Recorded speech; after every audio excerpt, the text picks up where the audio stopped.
In this video, we're going to start Chapter 7. In my opinion, Chapter 7 is probably the hardest thing we're going to do in this entire class, just because we're going to be learning so many formulas. So my advice would be, as we go through each section, I would make flashcards so you can help yourself study for the formulas. Also, when you're doing your homework, make sure to write formulas out, like as you do your problems. The more you write them down, the more you look at them, the more you'll remember them. And I'll also try to give you some ways to maybe not memorize so much, but maybe start with some and use some algebra to figure out what some more of them are. So with that said, let's get started. So we're basically going to be reviewing some of these from a previous section. First, we have reciprocal identities. So reciprocal identities are like the following. So first, we have cosecant of theta is equal to 1 over sine of theta. And then we have secant of theta is equal to 1 over cosine of theta. And then we have cotangent of theta is equal to 1 over the tangent of theta. Okay, so these are the three main ones. Your book also lists three more. So we also have sine theta equals 1 over cosecant of theta. We have cosine of theta equals 1 over secant of theta.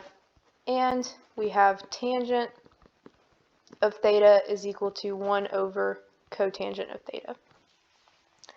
So what I want you to notice here is really all we need to remember are these first three. So this one here, and this one here. Because if you really look at 4, 5, and 6, all we've done is we've taken 1, 2, and 3, multiplied the thing on the bottom to the left, and then divided by the other thing. So as long as you know that certain functions come in pairs, and you know what a reciprocal is, you should be able to figure out these formulas. Okay, the next ones we're going to talk about are the quotient formulas. So the first quotient formula is tangent of theta equals sine of theta over cosine of theta. And we also have cotangent of theta is equal to cosine of theta over sine of theta. So once again, your book lists two formulas. However, if I were you, I would probably just remember the first one, because if you remember your reciprocal identities, then that would tell you that to get the second one, all we need to do is flip the first formula. So rather than memorizing two, you can just memorize one single formula. All right, the next ones are the Pythagorean identities. So our first one is sine squared of theta plus cosine squared of theta is equal to 1. And if you remember from that previous section when we talked about identities, we can get two more from this first formula. So the first one we can get is 1 plus cotangent squared theta is equal to cosecant squared of theta. And we can also get tangent squared of theta plus 1 is equal to secant squared of theta. So I think it's important to note how we get equations 2 and 3 from that first equation. So to get equation 2, all we did was we divided number 1 by sine squared of theta. And to get number 3, we divided number 1 by cosine squared of theta. So I think this would be a good conceptual test question for test 2. So maybe have you start with the first Pythagorean identity, tell me what the other two are and how we get them. So again, it's just to help you remember that even though it seems like a lot of formulas, really we can get between them with a little bit of algebra. So the most important one here is this first one, because again, you can get the other two by just doing some simple division. All right, our next ones are even and odd. So on one side, I'm going to list the even, and on the other side, I'm going to list the odd. So remember that the definition of even means f of negative x is equal to f of x. All right, and then the definition of odd is f of negative x equals negative f of x. So these are our templates for these formulas. So now our job is to remember which trig functions are even and which trig functions are odd. So if you remember, our even trig functions are cosine and secant. So we have cosine of negative x is equal to cosine of x, and we have secant of negative x is equal to secant of x. And then all the other four are odd. So we're going to have sine of negative x is equal to negative sine of x. We're going to have cosecant of negative x is equal to negative cosecant of x. Next, we'll have tangent of negative x is equal to negative tangent of x. And then finally, we'll have cotangent of negative x is equal to negative cotangent x. So once again here, even though you're given 6 formulas, I think it's actually most important to just remember what your definitions of even and odd are. So if you know that, and you know which categories each of the functions fall into, then you can easily write down these formulas. So notice that all the evens look exactly the same, we just changed the name of the function. And all the odds look the same as well, we just changed the name of the function. Okay, the next kind of identity we're going to talk about are cofunction identities. So just a reminder, a cofunction are those pairs of trig functions that are not reciprocals necessarily, but it's like where you have sine and cosine, secant and cosecant, tangent and cotangent. So it's the function with its cofunction. Okay. And then complementary means that our two angles add up to pi over 2 or 90 degrees. So whichever way you think about it better. It also might depend on how the problem is given to you. But basically, cofunction identities say that the cofunctions of complementary angles are equal. So they look something like this. So we have sine of pi over 2 minus theta is equal to cosine of theta. And then we have cosine of pi over 2 minus theta is equal to sine of theta. Next, we have tangent of pi over 2 minus theta is equal to cotangent of theta. And then we have 3 more. So we have, let's see, cosecant of pi over 2 minus theta is equal to secant of theta. Secant of pi over 2 minus theta is equal to cosecant of theta. And finally, our last one is cotangent of pi over 2 minus theta is equal to tangent of theta. So once again, I've given you 6 more formulas, but you might notice that they all look extremely similar. So I would say the general template for a cofunction identity is you have some function of pi over 2 minus theta is equal to, and I'm going to abbreviate cofunction with CF, so it's the CF of theta. All right, so that's your general template. So notice how each of those follows that pattern. So like in this first one, we started with sine of pi over 2 minus theta, and that was equal to its cofunction, which is cosine of theta. All right, so I would say the important thing to remember for cofunctions is this general template that I wrote at the bottom. All right, so now the question is, I've told you all these formulas, but why do we need them? So some things we're going to be doing in this chapter. In this section, we're going to be evaluating some trig, well, we've already evaluated some trig functions. We're going to be simplifying some expressions. So I might give you like a fraction with a bunch of trig functions in it, and I might ask you to simplify it using algebra. So that's where these identities come in handy. We'll also be proving some trig identities. And then later in the chapter, we'll solve some equations with trig functions. Okay, so let's look at the first example. So we're going to use fundamental identities, so that just means all the identities we just went through. So we're going to use the fundamental identities to simplify completely. So our first example is sine of theta, secant of theta, plus cosine of theta, cosecant of theta. Okay, so our job is to figure out how can we use identities to simplify this problem using a bunch of algebra. So one strategy that I think is really good is if you're not sure where to start, just try to write everything in terms of sine and cosine and see how much you can simplify. So what I mean by that is get this into a form where the only two functions you see are sine and cosine. So how can we do that? Well, I'm looking at secant and I'm also looking at cosecant. And I recognize that those are reciprocals of sine and cosine. So how about we substitute those with our reciprocal identities? So we can write this as sine of theta times 1 over cosine of theta plus cosine of theta times 1 over sine of theta. Oops, forgot the theta there. All right, cosine of theta. Okay, so now that I have this in this form, maybe I can just multiply sine and cosine in the parentheses. So if I do that, I'll get sine of theta over cosine of theta plus cosine of theta over sine of theta.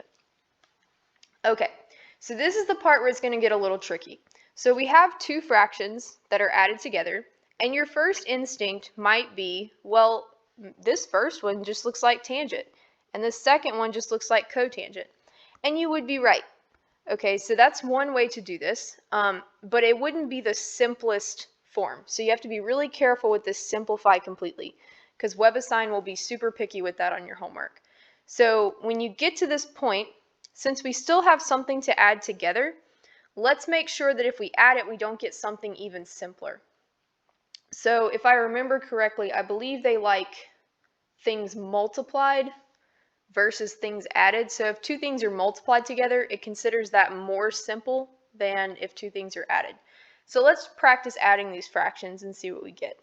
So we're going to need a common denominator, and since our two denominators are sine and cosine and they have nothing in common, we're just going to take their product as our least common denominator. So we'll have sine theta times cosine theta.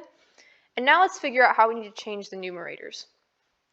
So this first fraction, to get to my least common denominator, I multiplied the denominator by sine. So I'm going to have to multiply by another factor of sine on the top. So it's going to give me sine squared. And then this second fraction, to get to my least common denominator, I had to multiply sine by cosine. So my numerator is also going to get multiplied by cosine. So I have cosine squared of theta. And now you might notice that this numerator looks familiar, or it should look familiar. So sine squared plus cosine squared is our Pythagorean identity, and that just equals 1. So our fraction turns into 1 divided by sine theta times cosine theta. And then finally what I can do is just use the reciprocals again and get my simplified answer. So this is the same thing as 1 over sine theta times 1 over cosine theta, which is just cosecant of theta times secant of theta. So this is our fully simplified answer. All right. So these can be a little tricky when you're first starting out, so make sure if it's confusing or you're having trouble seeing what to do, make sure to ask me. Use the WebAssign Ask Your Teacher button or email me. Or come to office hours. That's always a good option. Okay, so let's do another example. So this time we have 1 divided by cotangent of x minus cosecant of x. So once again, the first thing I'm going to do is try to write all the trig functions only using sine and cosine. So the way I can do that is this will turn into 1 divided by cotangent turns into cosine of x over sine of x, and cosecant turns into 1 over sine of x. Okay, so now I can subtract these two fractions in the denominator. They already have a common denominator, so I can just go ahead and subtract across the top. So that's going to be cosine of x minus 1 over sine of x. And now if I do this division, basically what I'm doing is just flipping the fraction on the bottom. So this will be sine of x over cosine of x minus 1. So this would be our fully simplified answer. Okay, so we're going to try simplifying a few more. So this first one, I think the difference with these is we aren't going to write them in terms of sine and cosine first, because I think it's a little easier if you don't. So in this first one, we have tangent squared of alpha minus 1 times secant squared of alpha plus 1. So, like I said, we're not going to write these in terms of sine and cosine first because they actually don't contribute to simplifying the expression. So the first thing I'm going to do with this example is just FOIL it out. So tangent squared of alpha times secant squared of alpha, well, that doesn't really simplify, so I'm just going to write them next to each other.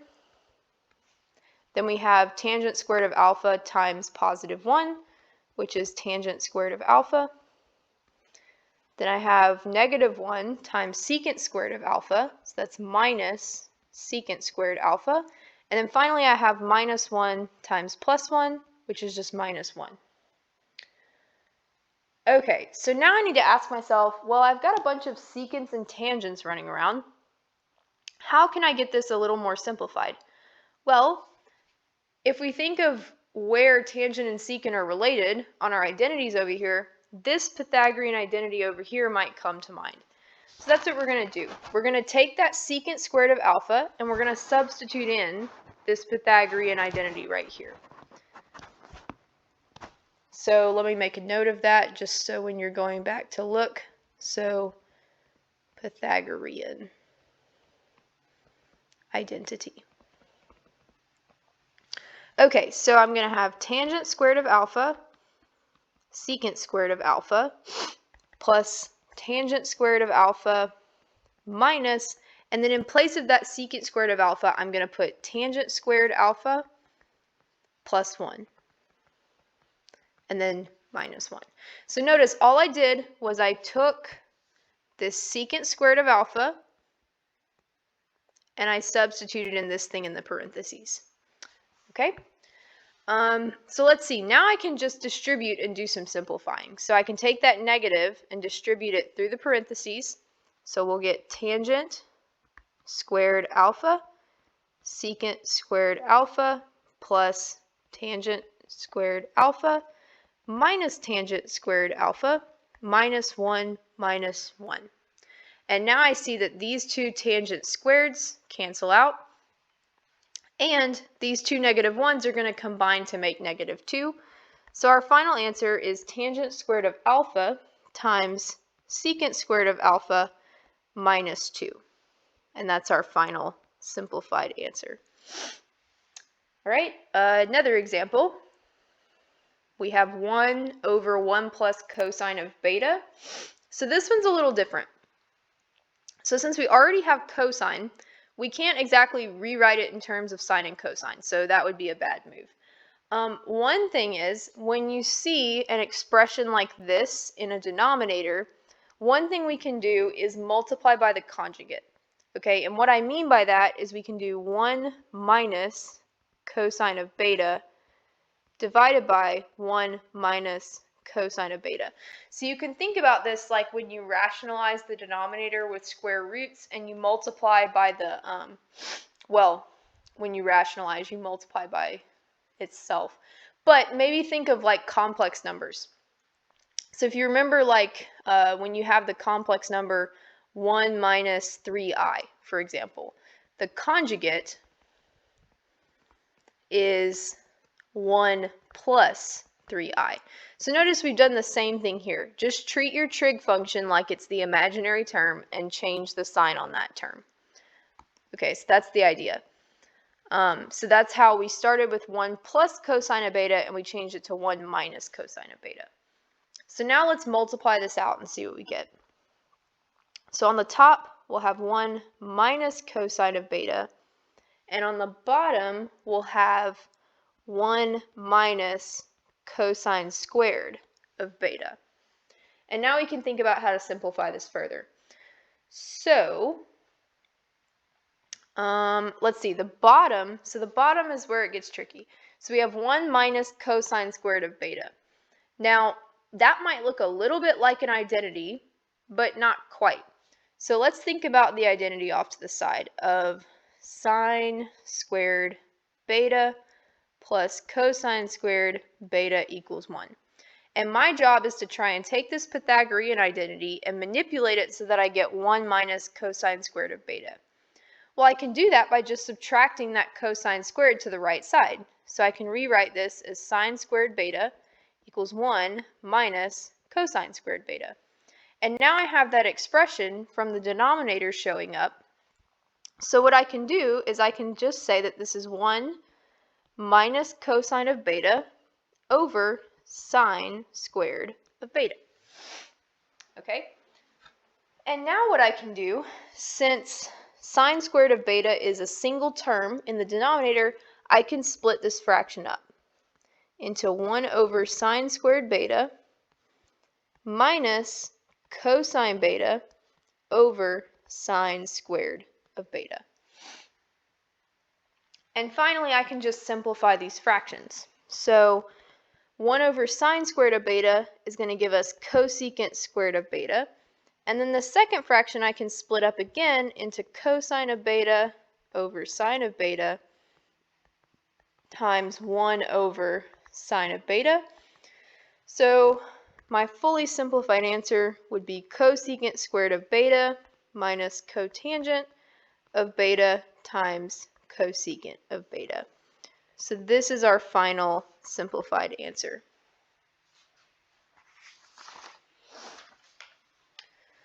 All right, let's keep going. So in our next example, we're going to again simplify the expression, but we have an extra criteria here.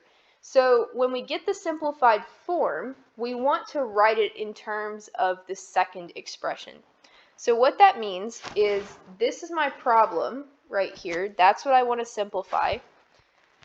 Cosine is the only trig function I want in my answer.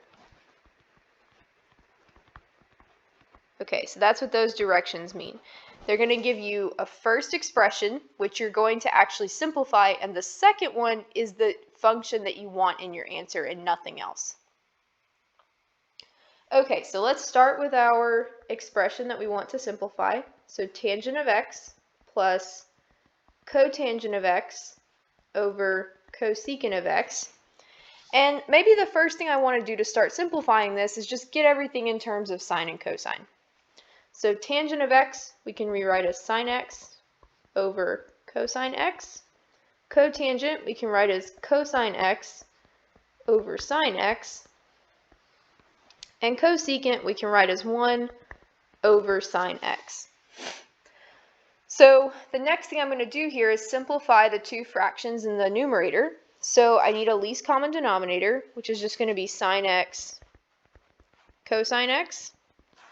And then the denominator of the large fraction is still going to be 1 over sine x. And now I need to figure out how I need to change my numerators in the numerator to account for that common denominator. So the first fraction, we went from cosine x to sine x cosine x. So we need to multiply by an extra factor of sine on the top. And in the second fraction, we multiplied by cosine x on the bottom. So I need to multiply by a second factor of cosine x on the top.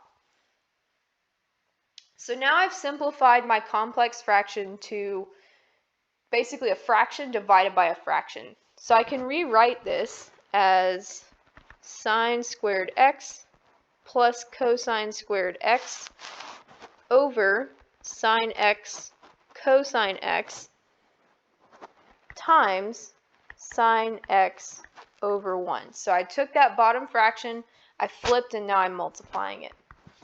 Okay, let me put some equal signs in here. All right, so first thing you might notice is this sine of x and this sine of x are going to cancel out because one's on the top and one's on the bottom. And then we can also take that sine squared x plus cosine squared x and turn it into a 1. So all we're left with here is 1 over cosine of x. Now, at this point, since we've been simplifying stuff completely, your instinct might be, well, that's just secant. And if you said that, yes, you would be right. However, the directions said keep it in terms of cosine. So this is actually going to be our final answer. So with these, they can be a little tricky because you may not have to simplify all the way. You can stop once you get that single trig function that they want. Okay, so that is my spill on simplifying trig expressions. The next thing we're going to work on is proving identities. So we're going to be doing this throughout chapter 7, but these first ones we're going to do focus on the identities that we learned specifically in this section. Okay, so I've written some tips here on how to prove an identity. So hopefully the word proof doesn't scare you too much. Basically, all this means is we're just going to start with one side of an equation, do a bunch of algebra to it until we get to the other side. Okay? So I'm not going to go through and read all of this stuff. Well, maybe a few important things. So when you're trying to decide which side to start with, look for the most complicated looking side because it's much easier to simplify stuff than to try and build it up. One big one, number 4, do not rearrange the original equation. So we're starting with one side, we're getting to the other. So we're not doing both sides at the same time. And I think that'll make more sense when we actually get to some problems.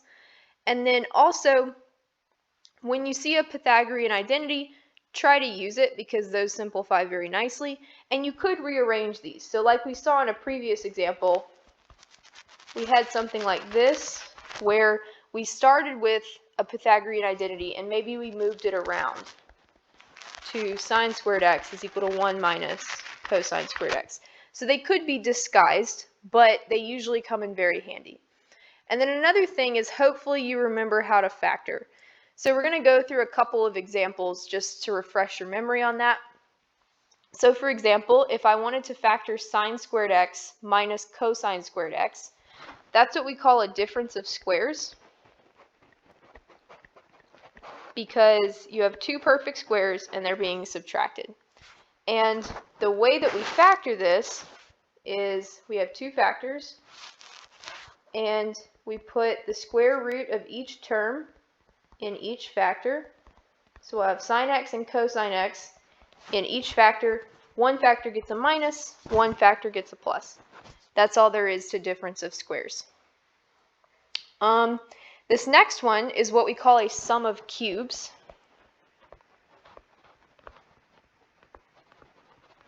Because we've got two perfect cubes and they're added together. So the pattern for this is we're going to have two factors, one that's sort of shorter and one that's a lot longer. So the first short factor, you're going to take the cube root of each term and take the sign of the expression. So since we had a plus here, we're going to have sine x plus cosine x in the first factor. Now the second factor, I'm going to write it and then we're going to discuss it. So we're going to have sine squared x minus sine x cosine x, and I'm going to run out of room, plus cosine squared x. So your second factor always consists of three terms. The first term is the cube root of the first term squared. So instead of sine cubed, we're going to have sine squared. Same with the last term. You're going to take the second term of that expression, take the square root, but then square it. So instead of cosine cubed, we have cosine squared. And then your middle term is basically the two cube roots multiplied together with the opposite sign. So in this case, we have sine x times cosine x, and we have a negative sign there. Okay, a couple more factoring examples. If I told you sine to the fourth of x minus cosine to the fourth of x, this is again a difference of squares.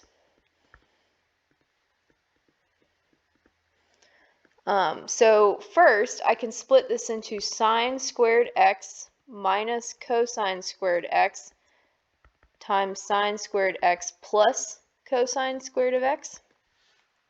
Now you might notice that number 1, this is another difference of squares, and number 2, this is a Pythagorean identity.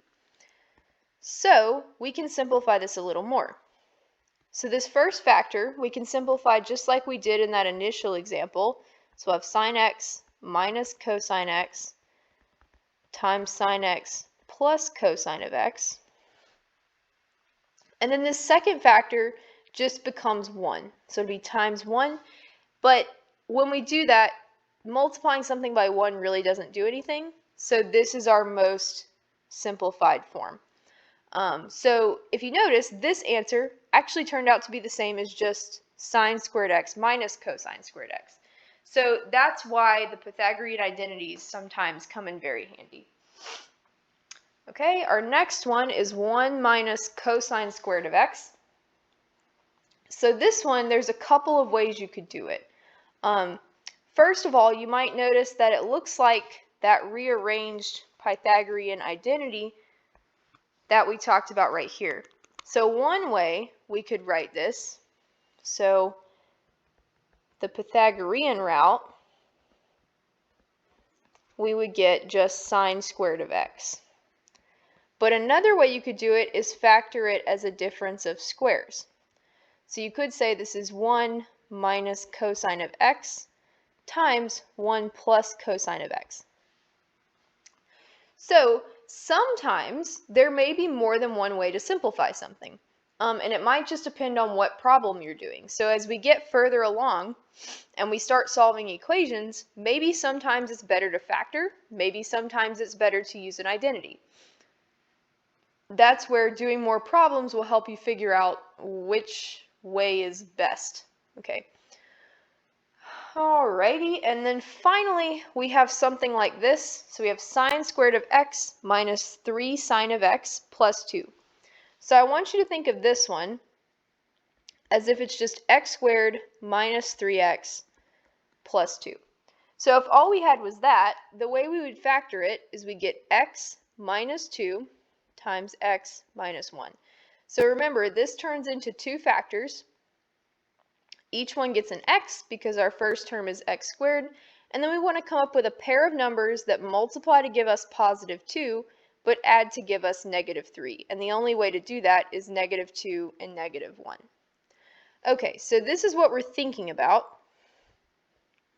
but our actual problem involves sine. So the only difference in this problem here is that sine of x is playing the same role as x in this problem in the thought bubble. So what we can do is literally factor it the exact same way, but just write a sine of x instead of an x. So we get sine of x minus 2 times sine of x minus 1. And this would be how you would factor a trinomial like that. And then my last point is just there are many correct ways of doing a proof. So I might put a couple of problems on your homework where it'll lead you through a proof, because those are actually some of the better questions on WebAssign with proofs. Most of the WebAssign proof questions are not very good. So like I did for the sine and cosine graphing, I will make sure to post some extra proofs for you to practice with solutions so you can see how I write it out. So before we do these, I just want to make a point that the whole point of a proof is showing your work. So when I put a proof question on test 2, make sure that you're very careful about showing your work, because that is the problem. Okay. The answer is basically given to you in the problem, so the answer is worth nothing. Okay, it's all about can you show your work and get from one side to the other. But that said, there are also many correct ways of doing that. So you might do one way and another person might do another way, but they both might be correct. So I will also take that into account. Okay, so we're going to start by proving the following equation is an identity. So basically the directions are always going to look like this, but what they're going to do is they're going to give you an equation and you're going to have to start with one side and get to the other side. So let's see, how can we do this first one? So when I look at this first one, I'm thinking it looks a lot like a cofunction identity. So in the case of sine and cosine, let's write down what that might be. So let's see. That would be like sine of pi over 2 minus theta is equal to cosine of theta. So I want to write this equation in such a way that I use this cofunction identity. Okay? And the way I'm going to do that is I'm going to let theta equal pi over 4 plus x. So you notice that our cofunction identity has pi over 2, but our equation at the top has pi over 4. So I'm just going to suppose that we're letting theta be pi over 4 plus x. So that's this right here. And so that's a trick you'll see in math all the time, is we just decide to call something something else to simplify our work a little bit. So let's start with cosine of pi over 4 plus x, and we're just going to say that that's cosine of theta. All right, and now using my cofunction identity, I can say cosine of theta is equal to sine of pi over 2 minus theta. Okay, and what I'm going to do next now is just plug in what I said theta should be. So this is going to be sine of pi over 2 minus pi over 4 plus x. And now I'm going to do this subtraction inside of the sign. So I have sine of pi over 2 minus pi over 4 minus x. And if I subtract pi over 2 minus pi over 4, I just get pi over 4 minus x.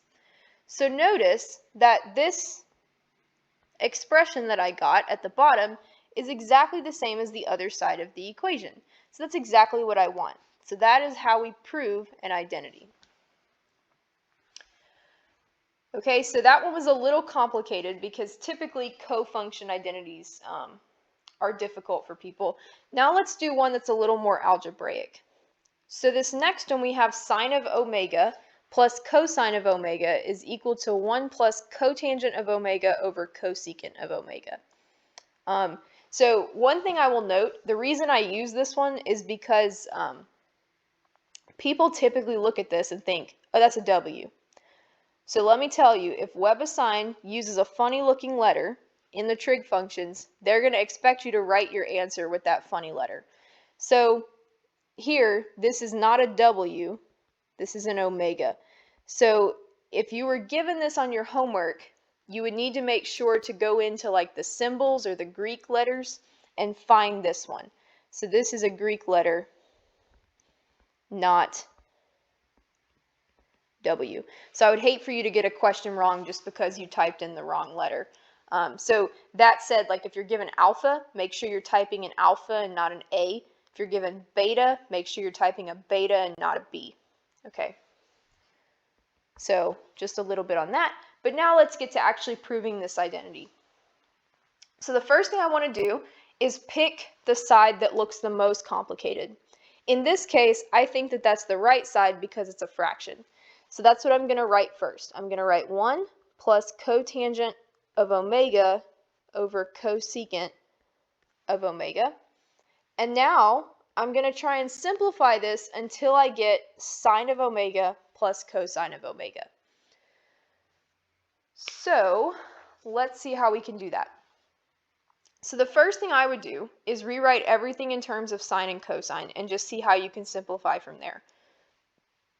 So if we do that, we get 1 plus cosine of omega over sine of omega over 1 over sine of omega. So that's everything in terms of sine and cosine. Now I want to concentrate on adding those two fractions on the top. So I can rewrite 1 as sine of omega over sine of omega plus cosine omega over sine omega all over 1 over sine omega. And now I can actually add these two fractions with that common denominator of sine. So this is going to turn into sine omega plus cosine omega over sine of omega all over 1 over sine of omega. So now I have a fraction divided by a fraction, so I can flip that bottom fraction and multiply. So we get sine of omega plus cosine of omega over sine of omega times sine omega over 1.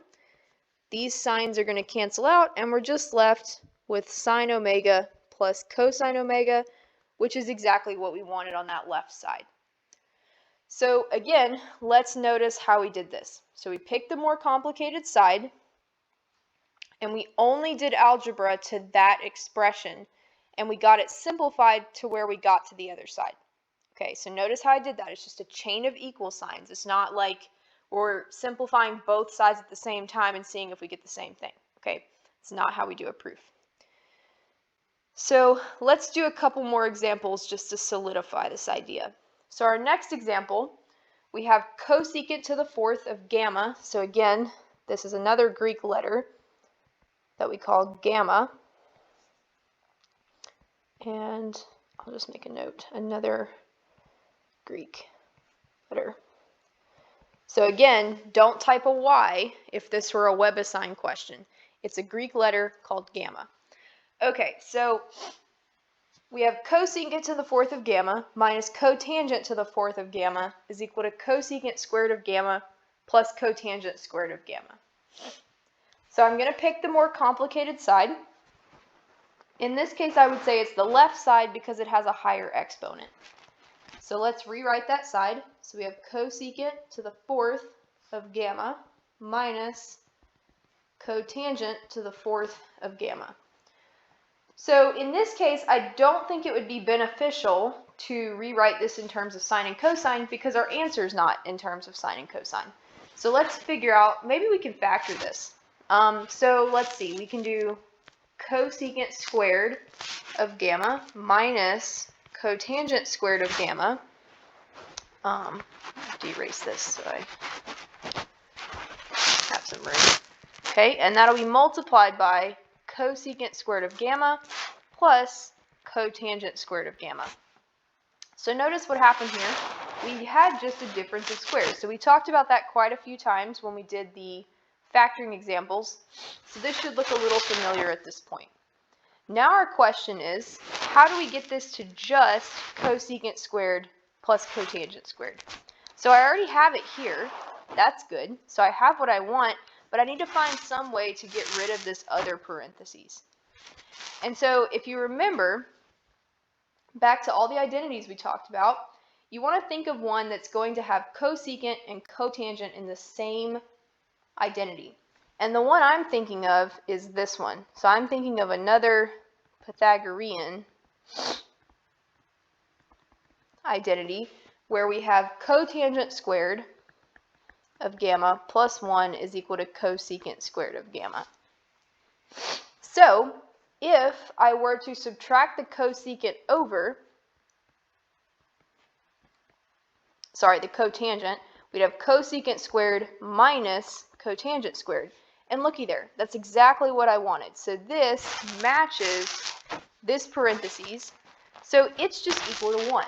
So we have 1 times cosecant squared of gamma plus cotangent squared of gamma. And so multiplying anything by 1 doesn't change it. So we just have cosecant squared of gamma plus cotangent squared of gamma, and I've finished my proof. All right, let's try a couple more examples. So we have secant of y plus cosine of y is equal to sine of y times tangent of y. So in this case, it might be difficult to pick which one of these is more complicated. Again, this is sort of a subtle difference, but we did talk about it earlier. Remember when I said that WebAssign considers products more simple than sums? So I'm going to pick the sum as the more complicated side. So I'm going to start by saying secant of y minus cosine of y.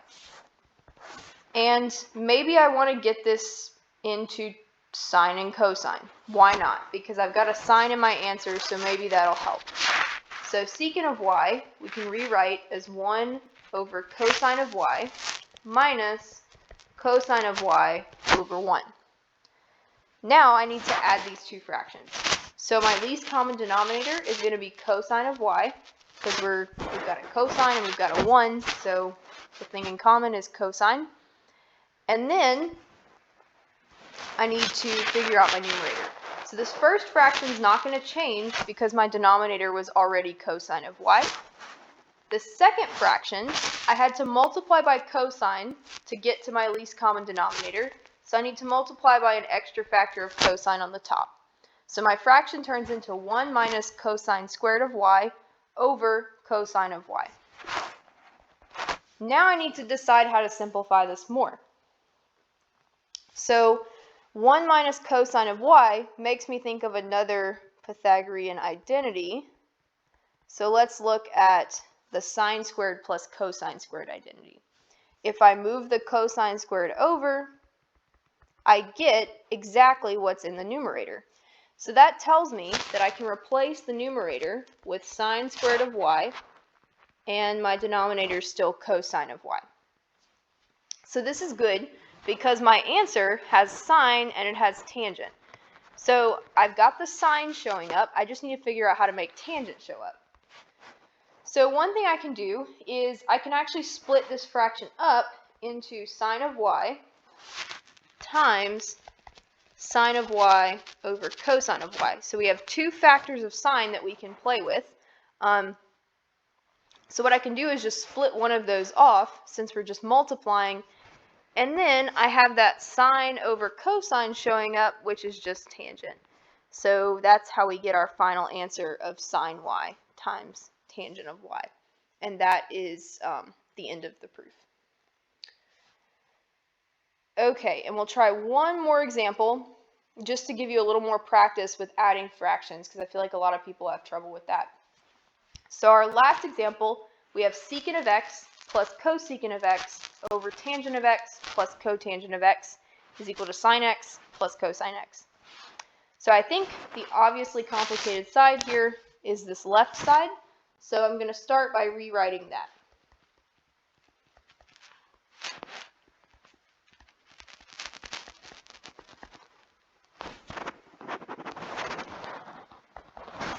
All right, and now my right side has only sine and cosine. So maybe a good course of action here would be to write all of these trig functions only using sines and cosines. So secant x we can write as 1 over cosine x. Cosecant we can write as 1 over sine x. Tangent we can write as sine x over cosine x. And cotangent we can write as cosine x over sine x.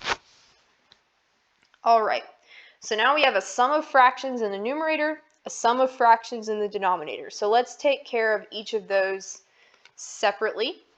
So in the numerator, I'm going to have a common denominator of cosine x times sine x. Now I need to figure out what is going to be the numerator of this numerator fraction. So the first fraction, we went from cosine of x to cosine x sine x. So I need an extra factor of sine at the top. And in the second fraction, we went from sine x to cosine x sine x. So I need an extra factor of cosine on the top. Now for the bottom fraction, we're going to have the same least common denominator, because we still have just cosine x and sine x as our individual denominators. And now I need to figure out the numerator. So in the first fraction, again, we went from cosine x to cosine x sine x. So I need to multiply by an extra factor of sine on top. And in the second fraction, we went from sine x to cosine x sine x. So I need to multiply by an extra factor of cosine on the top. All right, so now I have a fraction divided by a fraction, so let's write that out. So we have sine x plus cosine x over cosine x plus sine x times cosine, oh, wait, sorry, that's multiplied at the bottom. cosine x sine x over sine squared x plus cosine squared x. All right. So this denominator and this numerator are going to cancel out because they're exactly the same and they're multiplied together. So what we end up with is sine x plus cosine x over sine squared x plus cosine squared x. And this denominator is just the Pythagorean identity. So that'll turn into a 1. And that means that we're left with sine of x plus cosine of x. And that completes our proof. So just to reiterate, proofs can sometimes scare people just because of the word proof. And it makes you think of like high school geometry, and not many people like that. But just think of it as the problem is to show your work. So we're just starting with one side of an equation. We're doing a bunch of algebra, and we're getting to the other side. So don't think about it so much like a proof. Just think about it as the problem is to show your work. All right. So this concludes our 7.1 lesson.